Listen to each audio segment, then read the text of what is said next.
how to enable system access on iOS 17. So what we're gonna do here is, of course, make sure that you're on the updated version of iOS, which is the iOS 17. Now, all you have to do is go here to your settings. Now here on your settings, go to General and your software update. And here, you will be able to update your application. I mean your software or your phone. Now, once it's updated, let's just go back to settings and scroll down, up until you see accessibility here. It's actually under home screen and app library, and above wallpaper. So click on the accessibility here. Now all you have to do next is to scroll all the way down, up until you see the assistive access. Now, and maybe you're wondering what this assistive access it is actually for people who have a cognitive disability. So if you click on that, and if you give them the phone here, it's actually a simple way of using the phone, where you can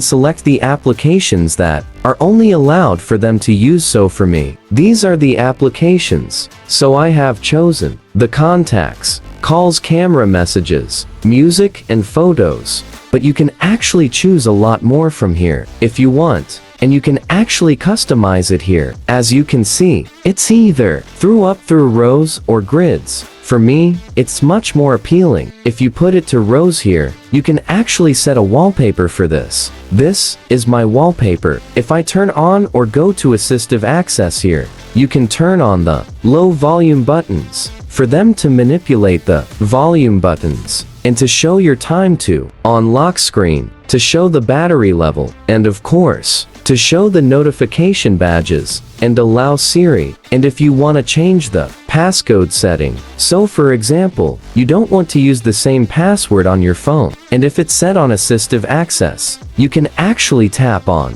and change your assistive access passcode here. And basically, if you're ready with that, if you're set with that, on the operative, see Start Assistive Access. All you have to do is to click on that, and you just have to wait for it to load, up until it will be set to your assistive access, where you can now use it. And basically, that's how you enable assistive access in iOS 17. And that is all for today. If this video helped you, please don't forget to like, share, and subscribe YouTube channel to show your support. Thanks for watching.